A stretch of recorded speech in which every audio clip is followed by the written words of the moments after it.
रात के तकरीबन 11 बजे थे। चारों तरफ घना जंगल, घनघोर अंधेरा और कोहरा छाया हुआ था। दूर दूर तक कोई नहीं था, लेकिन ये शख्स जिसका नाम नवीन था, तुम्बाड़ में हस्तर के मंदिर के सामने खड़ा था। वही मंदिर जिसके बारे में आप आज तक सुनते आए हैं। हस्तर एक ऐसा देवता है जिसने अपनी ही माँ की मूर्ति की देवी का सारा खजाना हथिया लिया था।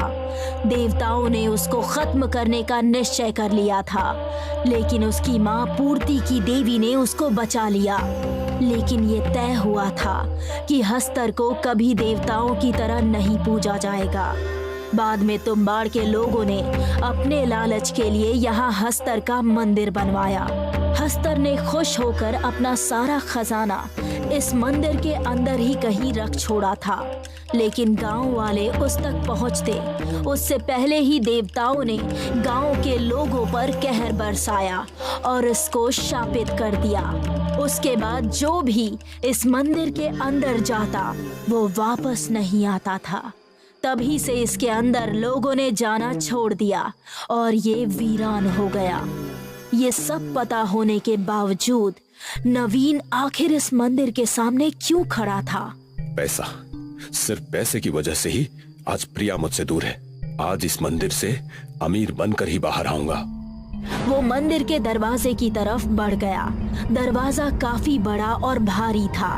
उसने खोलने के लिए जोर लगाया और दरवाजा खुलते ही कई सारे चमगादड़ बाहर की तरफ उड़ गए। अब वो मध्यम कदमों से आगे बढ़ने लगा। जमीन पर जगह जगह मानव कंकाल के अंश पड़े थे। उसके पैरों से कभी इंसानी खोपड़ी तो कभी किसी और पार्ट की हड्डी टकराती। फिर भी वो हिम्मत करके आगे बढ़ता जा रहा था। ये तो समझो गया, नहीं बचने वाला। ये सुनकर उसने इधर उधर नजरें दौड़ाई, लेकिन उसको वहाँ कोई नजर नहीं आया।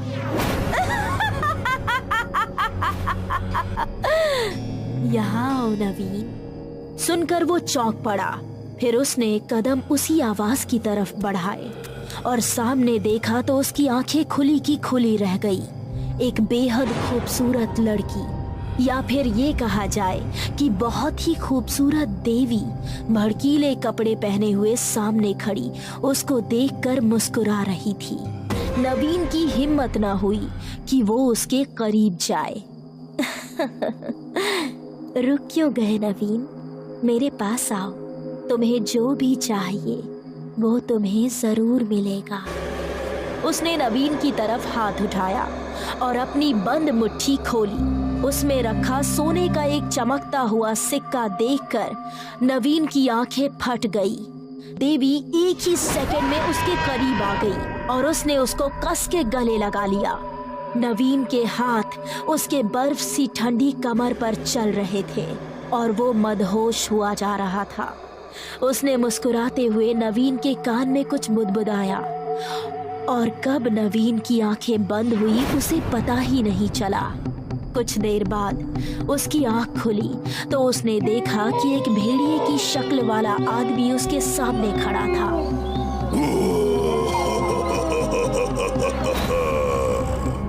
नवीन की हिम्मत टूट गई। उसने एक कदम पीछे ही लिया था कि उस भेड़िए मानव ने उसको कंधे से पकड़ लिया और उसको घसीटने लगा। खून बह रहा था। अब नवीन को लगा ही था कि उसका आखिरी समय आ चुका है। तभी उस भेड़िए मानव ने उसको एक जगह लाकर पटक दिया। नवीन ने देखा तो वो हस्तर की मूर्ति के सामने था। उसने अपने हाथ जोड़े और बोला, हस्तर देव, मैं जिंदगी भर आपका भक्त बनकर रहूंगा। सिर्फ आप ही मेरे भगवान होंगे। कृपया मुझे अपने छिपे खजाने का रास्ता बताइए। फिर उसको याद आया, हस्तर की मूर्ति के सामने इस सिक्के को रखकर इस पर चाकू से हमला करना। उसने सिक्के को जमीन पर रखा और फिर उस पर चाकू गाड़ दिया और उस सिक्के के नीचे की जमीन फट पड़ी। वहाँ एक गड्ढा सा बन गया और उस गड्ढे के अंदर सोने चांदी के गहने जगमगा रहे थे। एक आलीशान कोठी रात के अंधेरे में किसी महल के जैसे जगमगा रही थी। तभी उसके चारों दोस्त नील, निक्की, रोहित और स्नेहा उसके पास पहुंचे। यार नवीन, तेरी तो किस्मत एकदम से पलट गई। ऐसा कौन सा खजाना हाथ लग गया तेरे? नवीन के ठीक पीछे वही देवी खड़ी थी जिसको नवीन के अलावा कोई नहीं देख सकता था। सब तुम्बाड़ से लाया हूँ, लेकिन तुम लोगों को मुझ पे भरोसा नहीं था ना। मेरे साथ जाने को भी कोई तैयार नहीं था, फिर अब क्यों पूछ रहे हो? नहीं यार, आज के जमाने में कोई भी इतनी जल्दी इन बातों पर कैसे यकीन कर सकता है। यार नवीन, अगर ऐसा है तो इस बार हम भी तेरे साथ चलते हैं। मैं अब वहाँ फिर से नहीं जाने वाला। तुम लोगों को सोना चाहिए तो तुम जा सकते हो। वहाँ जान का खतरा तो नहीं है ना? बिना जोखिम उठाए तो खजाना बिल्कुल नहीं मिलने वाला। अगर डरते हो तो भूल जाओ, जो जिंदगी जी रहे हो जीते रहो। ओके यार, हमारी हिम्मत हुई तो जरूर जाएंगे, लेकिन तू प्रिया के बारे में तो बता। उसकी फैमिली ने तुझे मिडिल क्लास होने की वजह से ठुकरा दिया था ना। सुनकर नवीन के चेहरे पर रहस्यमयी मुस्कान आ गई और उसके पीछे खड़ी उस देवी ने उसके कान में कुछ कहा। मुझे अब किसी के पास जाने की जरूरत नहीं है, वो खुद मेरे पास आएगी। उसके दोस्तों ने ये समझ लिया था कि पैसा आने के बाद नवीन के स्वभाव में कुछ बदलाव आ चुका है। थोड़ी देर बाद वो लोग वहाँ से निकल गए। आज तो काफी लेट हो गया, कल रात हम सभी तुम्बाड़ के लिए निकलेंगे। सुनकर सभी खुश हो गए। इधर नवीन भी सोने के लिए अपने कमरे में चला गया। वो बेड पर बैठा ही था कि किसी ने उसके कंधे पर हाथ रखा। उसने पलट कर देखा तो वो प्रिया ही थी। नवीन, अब हमें एक होने से कोई नहीं रोक सकता। पापा को तुम्हारी सक्सेस के बारे में पता चल गया है। वो जल्दी तुमसे मिलकर हमारी शादी तय करने वाले हैं। मुझे इस बात की बहुत खुशी है। ऐसा कहते हुए नवीन ने उसको अपने साथ बेड पर गिरा लिया। आई एम सॉरी, मैं उस टाइम तुम्हें भूलने की कोशिश कर रही थी, लेकिन अब मैं तुमसे अलग होने की सोचूंगी भी नहीं। वो देवी उसी टाइम वहाँ नजर आई और नवीन को देखकर रहस्यमयी तरीके से मुस्कुराने लगी। चली आओ प्रिया, चली आओ। वो बेड से उठी और अपनी आंखें खोलकर चल पड़ी। वो कहाँ जा रही थी शायद उसको भी पता नहीं था। वो सम्मोहित हो चुकी थी। कोठी से बाहर निकलकर वो कार में बैठी। कुछ घंटों बाद उसकी कार जाकर हस्तर के मंदिर के सामने रुकी। वो कार से उतरकर सीधा मंदिर के अंदर चली गई। मैं यहाँ कैसे आ गई? ये कौन सी जगह है? तभी उसके सामने वो भेड़िया मानव आ गया, जिसे देखकर उसका दिल दहल उठा। वो प्रिया पर झपटा और उसे लेकर भागने लगा। कुछ देर बाद उसने उसको हस्तर की मूर्ति के सामने ले जाकर छोड़ दिया। उसने प्रिया के खून का टीका हस्तर को लगाया और तभी उसकी आंखें खुल गई। वो मूर्ति से अपने असली रूप में आ गया, जो कि बहुत ही डरावना था। इस तरफ नवीन अपने कमरे में उसी देवी के सामने बैठा हुआ मुस्कुरा रहा था। हस्तर देव, बलि स्वीकार कीजिए। हस्तर ने प्रिया का भेजा बाहर निकाला और उसको खाने लगा। नील और निकी अपनी जीप से तुम्बाड़ के लिए निकले। जीप एक चौराहे पर पहुंची, जहां पर रोहित और स्नेहा तैयार खड़े थे और वो दोनों भी जीप में बैठ गए। हे फ्रेंड्स, तुम लोगों ने डिनर तो कर लिया था ना? अब हमारी जीप हस्तर के मंदिर जाकर ही रुकेगी। हाँ, कर लिया था। अब तो बस सोने की भूख है, खाने पीने की नहीं। उनकी जीप मंदिर के सामने जाकर रुकी तो एक पल को सभी की आंखों में थोड़ी घबराहट नजर आई। चारों तरफ जंगल था, कोहरा छाया हुआ था, ठंड भी अच्छी खासी थी। ऐसे में मंदिर का पुराना बड़ा सा दरवाजा काफी डरावना लग रहा था। थोड़ा आगे जाने पर उनको जमीन पर एक मांस का टुकड़ा पड़ा नजर आया, जिसको कई चमगादड़ नोच नोच कर खा रहे थे। My God! जरूरी नहीं कि इंसान का मांस हो, किसी जानवर का भी तो हो सकता है ना। डरो मत। रोहित, रोहित। तुम लोगों ने सुना?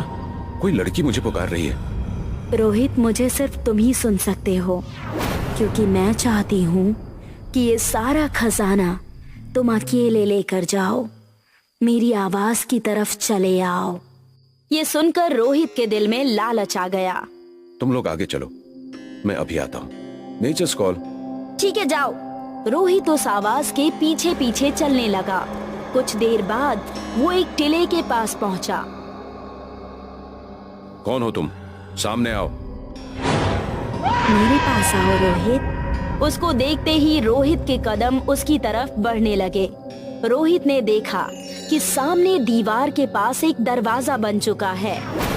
जाओ रोहित, बेशकीमती खजाना तुम्हारा इंतजार कर रहा है। रोहित उस दरवाजे से अंदर चला गया और जैसे ही उसने जमीन पर पड़ा सोना और हीरे जवाहरात देखे, वाह, मैं अमीर हो गया। यस! मुझे जल्दी से इसको कलेक्ट कर लेना चाहिए। उसने अपने कंधे से बैग उतारा और जल्दी जल्दी उसके अंदर सारा खजाना भरने लगा। बैग भरने के बाद वो जैसे ही बाहर जाने के लिए मुड़ा तो दरवाजा गायब हो गया। ये दरवाजा कहाँ गया? मैं बाहर कैसे जाऊंगा?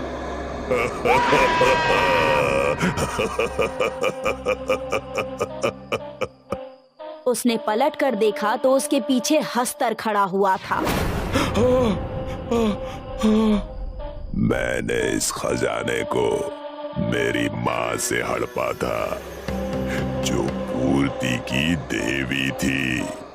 16,000 देवी देवताओं को जन्म देने वाली जननी। और तुझे लगा कि तू इतनी आसानी से इसको यहाँ से ले जाएगा? मुझे कुछ नहीं चाहिए, मुझे बस यहाँ से जाने दो।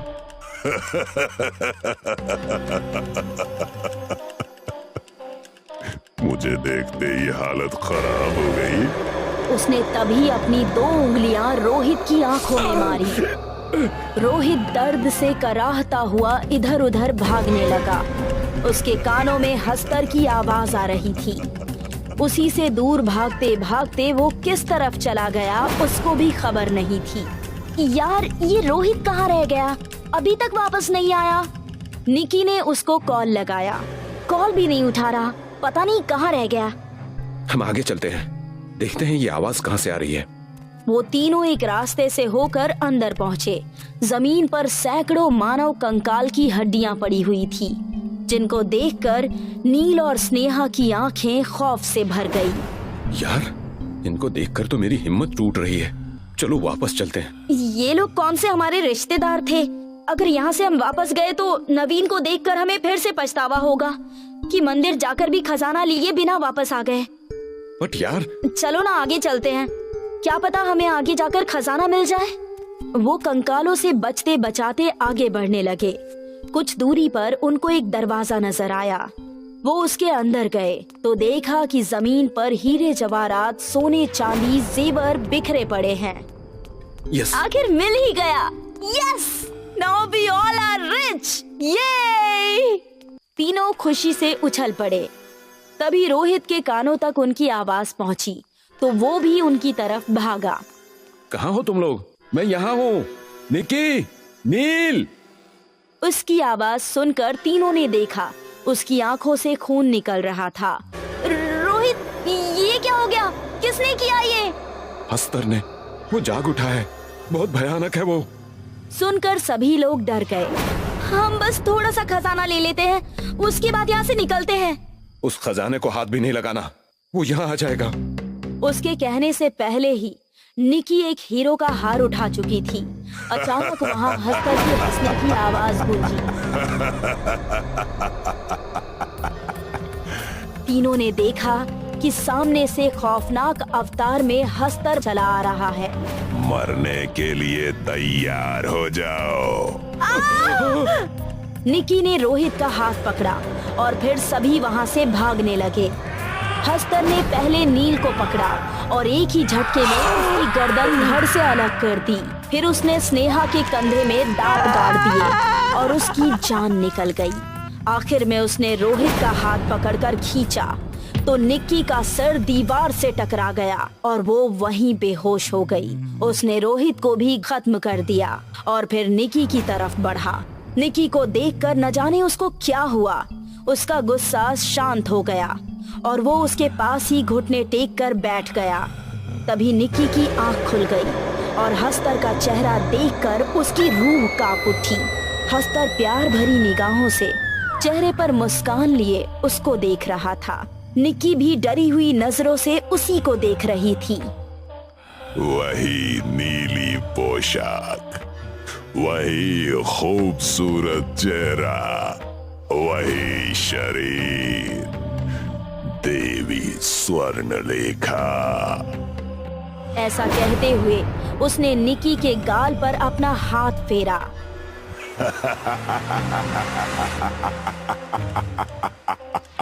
इन सबको अपना निवाला बना लो।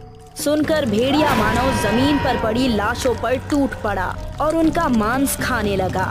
हस्तर ने निक्की को गोद में उठाया और उसको सामने बनी सुरंग के अंदर ले गया। वहाँ एक टीले के ऊपर पहले से ही एक लड़की का कंकाल रखा हुआ था, जिसने नीले रंग के कपड़े पहने हुए थे। हस्तर ने निक्की को उसके बराबर में लिटा दिया और उसे देख निक्की के मुंह से चीख निकल पड़ी। निक्की के एक तरफ वो सड़ी गली लाश पड़ी थी, जिसके अंदर से बहुत ही बुरी बदबू आ रही थी। दूसरी तरफ हस्तर खड़ा उसको निहार रहा था। तुम हूबहू वही हो, मेरी स्वर्णलेखा, बस तुम्हारी आंखें नीली नहीं हैं। निक्की के मुंह से कुछ भी बोलने की हिम्मत नहीं हुई। वो डरी सहमी सी उसको देख रही थी। तुम्हें मुझसे डरने की जरूरत नहीं है। मैं तुम्हें कोई नुकसान नहीं पहुंचाऊंगा, बल्कि तुम्हें अपनी रानी बनाऊंगा, अपनी स्वर्णलेखा। निक्की को कुछ भी समझ नहीं आया। वो उसके पास खड़ा होकर कुछ मंत्र पढ़ने लगा। तभी कुछ देर बाद उसके हाथ में एक खंजर आ गया। उसने खंजर को ऊपर उठाया, जिसको देखकर निक्की डर गई। लेकिन वो खंजर उसने निक्की को नहीं, बल्कि स्वर्णलेखा की लाश के सीने में घोंप दिया। तभी स्वर्णलेखा की लाश ने अपनी गर्दन उठाई। उसके खौफनाक अवतार को देखकर निक्की भी मुंह फाड़कर चीखने लगी। तभी हस्तर ने जोर जोर से कोई मंत्र पढ़ना शुरू किया और उसके बाद उस लाश के मुंह से एक साया निकलकर निक्की के मुंह से होता हुआ उसके शरीर में चला गया। एक जोरदार चीख के साथ निक्की बेहोश होकर शांत हो गई। उसके बाद वो लाश देखते ही देखते सड़ गल कर खत्म हो गई और निक्की ने जैसे ही आंख खोली, उसकी आंखें नीली हो चुकी थी। मेरी जान वापस आ गई। अगली रात नवीन देवी के साथ बेडरूम में था। दोनों एक दूसरे में खोए हुए थे। नवीन के हाथ देवी के कमर पर बेतहाशा चल रहे थे। नवीन, मेरे भक्त, कहाँ हो? ये सुनते ही नवीन की आंखें बड़ी हो गई और वो इधर उधर देखने लगा। क्या कहा था तुमने कि मैं तुम्हें धन दूंगा तो तुम हमेशा मेरे ही भक्त बनकर रहोगे, हमेशा मुझे ही अपना भगवान मानोगे और धन आने के बाद मुझे भूल ही गए। नहीं नहीं हस्तर महाराज, आप मेरे भगवान हैं और हमेशा रहेंगे। आप शायद भूल रहे हैं कि मैंने आपको जिंदा करने के लिए अपने प्यार तक की कुर्बानी दे दी। वो सब तुमने खजाना पाने के लिए किया था। ऐसा नहीं है हस्तर महाराज, मैं कल ही आपके दर्शन के लिए मंदिर आऊंगा, या आप जहाँ कहें वहाँ जाकर आपकी उपासना करूंगा। कल रात मैं अपनी शक्तियों को बढ़ाने के लिए नर्क का दरवाजा खोलने वाला हूँ। एक मांगलिक कन्या के सर की भेंट देकर मैं उसको खोल दूंगा, लेकिन वहां से शक्तियां हासिल करने का काम सिर्फ मेरे पहले भक्त के द्वारा ही किया जा सकता है। तुम कल ही मेरे पास आओ और इस क्रिया को पूरा करो। जैसा आप कहें मेरे भगवान। कल रात ठीक 11 बजे। अगली रात 11 बजे के पहले वो वहाँ पहुँच गया। नवीन ने निक्की को नए अवतार में देखा तो वो चौंक पड़ा। निक्की, तुम जिंदा हो? अगर मैं स्वर्णलेखा जैसी नहीं दिखती तो वो मुझे भी मार देता, लेकिन अब मैं सिर्फ निक्की नहीं, स्वर्णलेखा हूँ। हस्तर की खास प्रेमिका। तभी वहाँ हस्तर अपने भेड़िए मानव के साथ आता हुआ। एक लड़की उसके साथ थी जिसके हाथ और पैर रस्सी से बंधे हुए थे। हस्तर ने अपने हाथों से जमीन पर एक बड़ा गोल घेरा बनाया और बोला, शैतानों के देवता, मेरी ओर से मांगलिक लड़की की ये बलि स्वीकार कीजिए और नरक के दरवाजे को खोल दीजिए। उसके बाद आगे की साधना मेरे भक्त के द्वारा की जाएगी। ऐसा कहते ही उसके हाथ में एक खंजर आ गया और उसने एक मंत्र पढ़ा और उस लड़की की गर्दन खंजर के एक ही वार से धड़ से अलग कर दी। वो गर्दन उस गोल घेरे के अंदर जाकर गिरी और तभी वहाँ की जमीन फट पड़ी और एक बड़ा सा 10 फीट का गड्ढा वहाँ बन गया। गड्ढा बहुत ही गहरा था। उसके अंदर आग सुलगती हुई नजर आ रही थी। यही था नर्क का दरवाजा। उसके अंदर से अजीबोगरीब चीखने की आवाजें आ रही थी। हस्तर खुश होते हुए नवीन से बोला, नरक का दरवाजा खुल गया है। नवीन, अपनी आंखें बंद करके वही मंत्र दोहराते रहो जो तुमने खजाने को हासिल करते समय पढ़ा था। लेकिन आंखें बंद करके क्यों? मैंने जो कहा उसका पालन करो। तुम मेरे भक्त हो। नवीन को आंखें बंद करके मंत्र पढ़ने की बात अजीब लग रही थी। फिर भी उसने अपनी आंखें बंद की और मंत्र पढ़ने लगा। हस्तर ने खंजर उठाया। हे शैतानों के देव, मैं मेरे पहले भक्त की बलि आपको चढ़ा रहा हूँ। इस नर्क के दरवाजे से शैतानी शक्तियों का रास्ता मेरे लिए खोल दो। वो नवीन पर हमला करने ही वाला था कि नवीन ने आंखें खोल ली और हस्तर के वार से वो बच गया। हस्तर उस पर झपटा और दोनों में हाथापाई शुरू हो गई। निकी ये सब बड़ी गौर से देख रही थी। उसकी नीली आंखों में गुस्सा नजर आ रहा था। उसने तभी मौका देखकर हस्तर और नवीन दोनों को धक्का दे दिया। दोनों ही गड्ढे के किनारे पर लटक गए। नीचे देखने पर आग ही आग नजर आ रही थी और अजीब तरह की चीख पुकार सुनाई दे रही थी। स्वर्णलेखा, तुम क्या देख रही हो? मुझे बचाओ। देवी, मुझे बचाओ, नहीं तो मैं नर्क के अंदर चला जाऊंगा। देवी नवीन को बचाने के लिए उस तरफ बढ़ ही रही थी कि भेड़िया मानव ने उस पर हमला करके उसको भी गड्ढे के अंदर फेंक दिया। तुम दोनों की असली जगह नर्क ही है। जाओ और इसकी आग में समा जाओ। ऐसा कहकर उसने अपना मुंह खोला और बहुत जोर से चिल्लाई। नवीन और हस्तर अपने हाथ हटाते तो गिर जाते, इसलिए वो सिर्फ चिल्लाते रहे। जब दोनों के कानों और आंखों से खून आने लगा और उनको आवाज बर्दाश्त नहीं हुई तो उन्होंने अपने हाथ हटाकर अपने कानों पर रखे। तभी वो दोनों नरक की उस आग में गिरने लगे। दोनों की एक आखिरी चीख उस गड्ढे से बाहर आई और फिर सब कुछ शांत हो गया। नरक का दरवाजा बंद हो गया। अब हस्तर के मंदिर के अंदर वो मानव भेड़िया और सिर्फ निकी खड़े हुए थे। आज से हस्तर की जगह मैं यहाँ की देवी हूँ। तुम उसी तरह खजाने की रक्षा करना जैसे आज तक करते आए हो। ये सुनकर भेड़िए मानव ने हाँ में सिर हिला दिया और निकी मुस्कुराने लगी।